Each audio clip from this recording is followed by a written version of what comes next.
Water signs, tignan po natin kung ano yung mensahe para sa iyo ngayong araw. Keep in mind po na ito ay general reading lamang, so hindi po lahat ay makaka-relate. So be open-minded. Sa mga hindi pa po nakasubscribe dito sa ating channel, please subscribe na po kayo. And palike na din po ng ating video. At sa mga nais naman po mag-avail ng ating private readings, ng ating Evil Eye Amulet, ng ating TRS Bracelet, makikita nyo po yung link sa description box. Tarot Intentions by Aliana Reyes. Check po natin kung ano ba yung mga blessings na pwede mong ma-receive ngayong araw. So, we have a blessing to heal a relationship. We have a blessing of the earth. And we have a blessing on a friendship. So, pwedeng mayroon kayong mako-close deal dito. So, ang gaan po ng energy na binibigay ninyo sa taong to. Ayan. So, pwedeng align po yung inyong frequencies. Kaya kung meron kang ino-offer sa isang taong to, mako-close deal mo po yan. Ayan, meron din dito maayos yung inyong relationship. Merong magkakasundo dito pagdating sa sustento. Tignan pa po natin ano pa yung mensahe, spirit guide. Mensahe po natin kay water signs. We have justice. Ayan, may pinaglalaban nga yata yung iba sa inyo dito. Pwede yung iba, divorce papers ito. Yung iba naman sa inyo, pwede nga po talaga na about sa sustento ng inyong mga anak. So, pwedeng yun yung nilalaban po ninyo. Ayan. We have Knight of Cups. Okay, pwedeng may nirareto sa inyo dito yung mga friends mo. Meron din po dito, pwedeng may date kayo ng person mo ngayon at pinaghandaan mo talaga ito, water signs. Pwedeng magkikita po kayo ngayong araw. Some of you naman pwedeng video call lamang po ito kasi pwedeng magkalayo kayo. We have 5 of coins. Okay. So, we have a blessing of the earth. Some of you po pwedeng makaka-recover na po kayo from your financial losses. So, pwedeng meron kayong pinaglalaban dito regarding sa mga investments po ninyo. Ayan, meron pang na-scam dito. So, pwedeng hindi lang kayo na-scam ng tao na yon. So, meron pang iba at nagtulong-tulong kayo dito para magsampa ng kaso. So, malaki po yung chance dito, talaga yung possibility na kayo ay manalo. We have Wheel of Fortune, yes.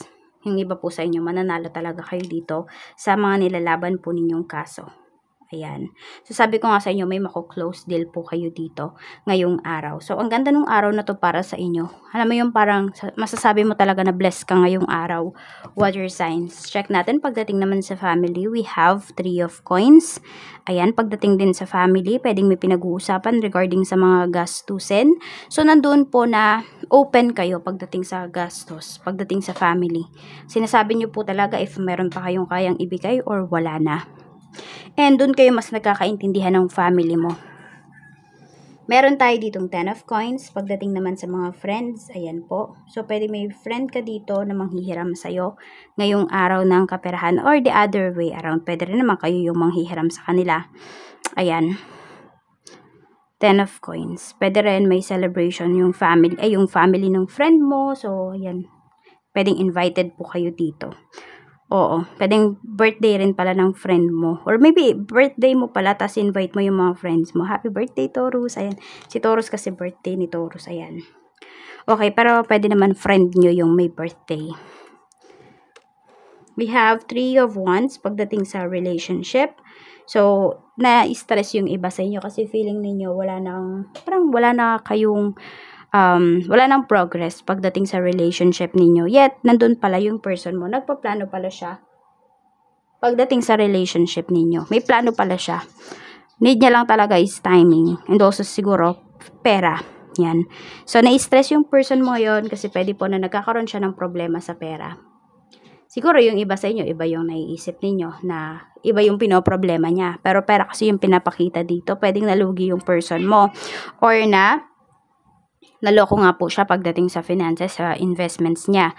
So, kaya din, pwedeng nawalan siya ng time sa'yo. Pwedeng pag nakakausap mo siya before, nagiging bugnutin siya. Kasi may pinoproblema siya na hindi niya masabi sa'yo.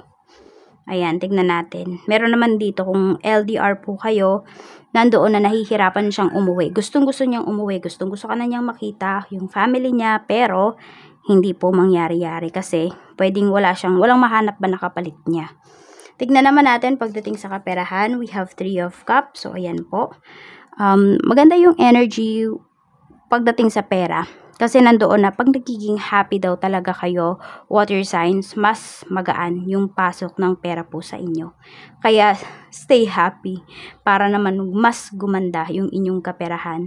And also pag gumagastos din daw po kayo, dapat happy kayo, hindi yung alam mo yun, binibigay mo yung pera dun sa, kunwari nagbayad ka, kung ano man yung binili mo, nag-aabot ka ng pera na masama yung loob mo or na may panghihinayang ka, wag daw ganun.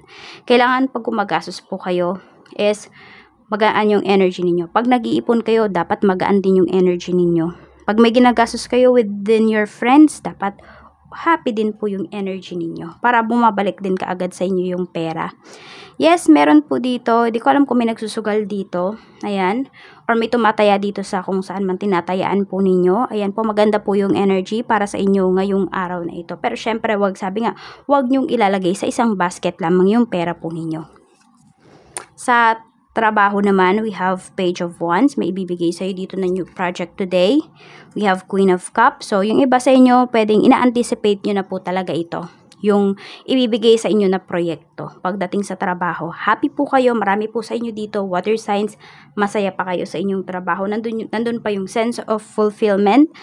Nararamdaman nyo pa po yun.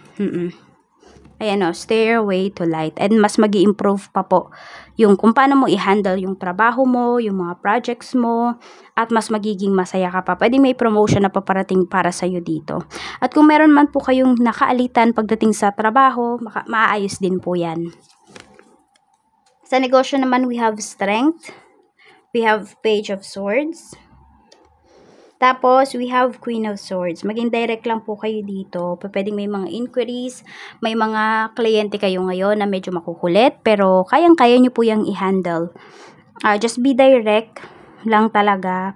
Maging direct kayo na hindi naman kayo nakakasakit. Nandun pa rin dapat yung pagiging concern and sweet po ninyo pagdating sa inyong mga kliyente ngayong araw na ito. Oo.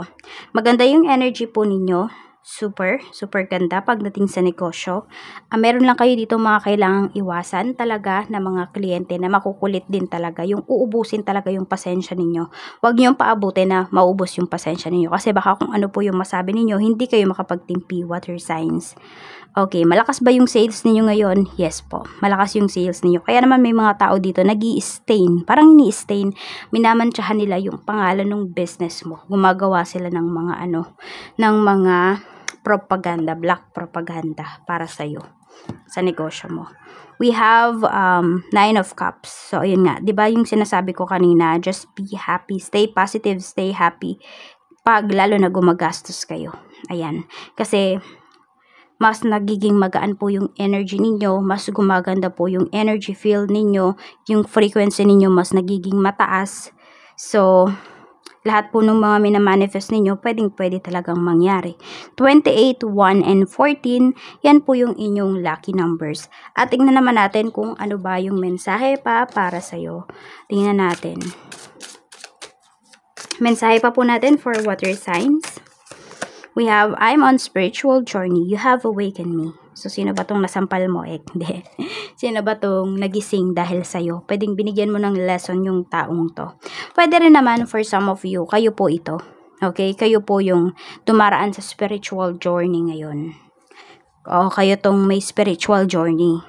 Merong mga tao dito na nung una, akala po ninyo pinapahirapan lang kayo. Yun pala, may lesson na tinuturo po sa inyo. So, sino ba yung mga tao na yun? Sino ba yung mga pumapasok sa isipan mo? Baka may mga nakakaaway kayo ngayon. Water signs. So, yung mga tao na yun is pwedeng pinupush ka nila para mas makilala mo pa yung sarili mo. Yan lamang po. Maraming salamat. Mag-iingat po kayo always and more blessings to come. Bye-bye!